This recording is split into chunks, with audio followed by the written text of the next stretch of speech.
China, Russia, and Iran. Begin Brics plus naval drills off South Africa. Driving breakthroughs in economic diplomacy in 2026.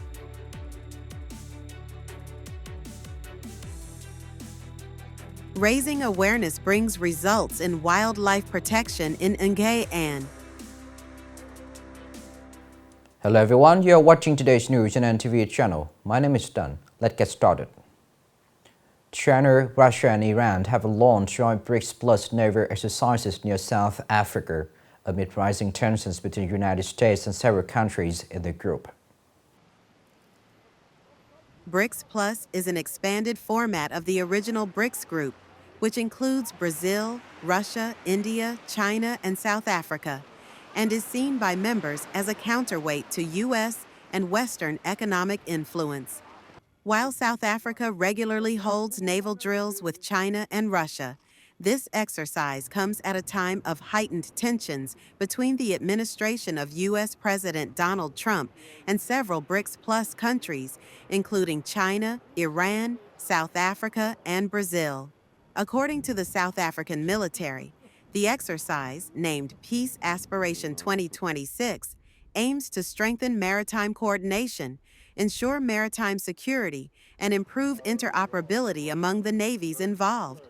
Previously, President Trump accused Brics countries of pursuing anti-American policies, and in January 2025, threatened to impose a 10% trade tariff on member states, in addition to existing global tariffs. On January 9, the Venezuelan government said it has started exploratory talks with the United States to restore diplomatic relations, which were cut off in 2019. This comes as political and security issues in Venezuela and the region continue to attract international attention.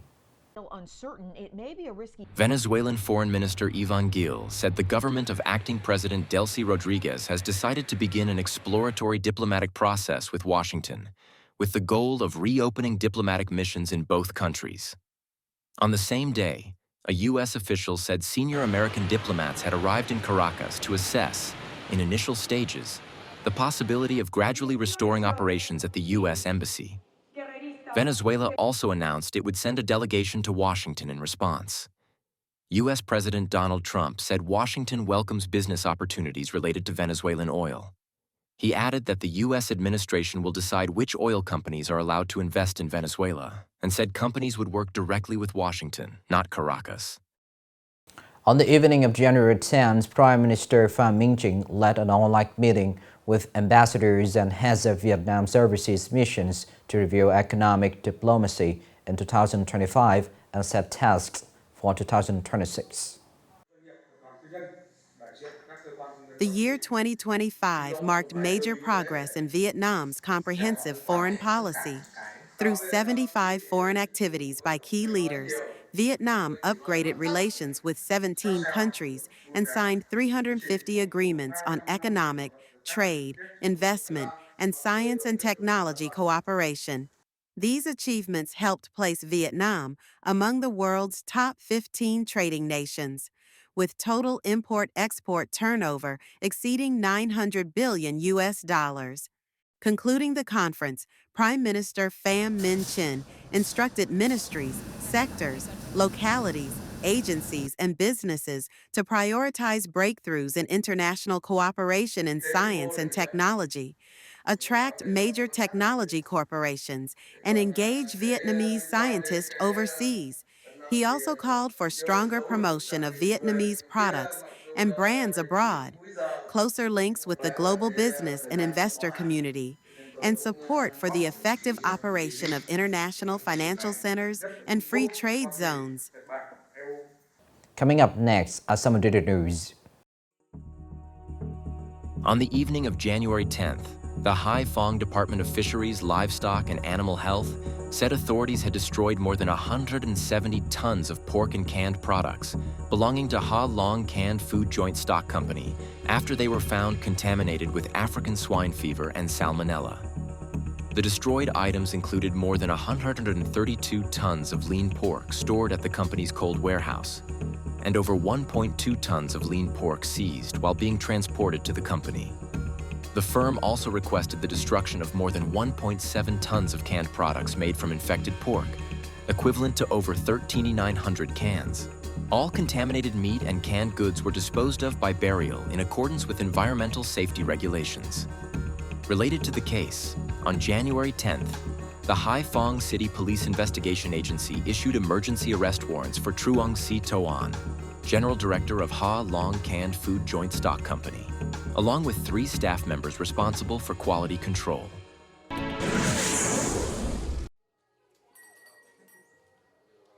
The Nghệ An Provincial People's Committee has issued an official directive calling for support to help poor and disadvantaged people celebrate the 2026 Lunar New Year, the Year of the Horse.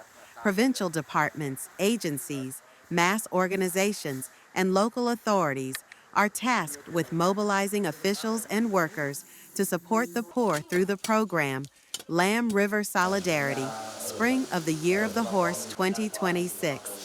The province is also urging agencies, donors, and the public to strengthen outreach and contribute resources, promoting solidarity and compassion to ensure a full and warm Lunar New Year for the poor, with no one left behind.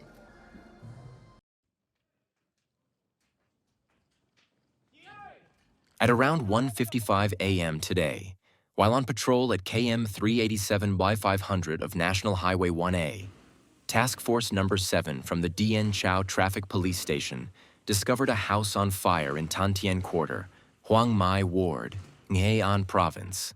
The blaze threatened to spread to neighboring homes. The officers quickly rushed to the scene, broke down the door, and helped rescue 11 people who were sleeping inside. They also moved a truck out of the fire area to reduce property damage. Police immediately alerted Hoang Mai Ward Police and the fire and rescue forces. After about 30 minutes of firefighting, the blaze was brought under control and fully extinguished.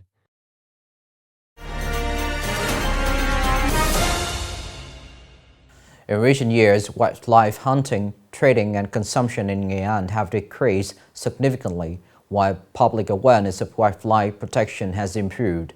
This progress is mainly due to effective public outreach across the political system, with the police playing a key role in encouraging communities to actively protect wildlife. Identifying prevention as the key approach in combating wildlife hunting and consumption, Tan Phu Commune Police have implemented multiple measures with a strong focus on public outreach. These include awareness campaigns and commitment signings with restaurant owners, business households, traders, and residents not to trade in or use wildlife products.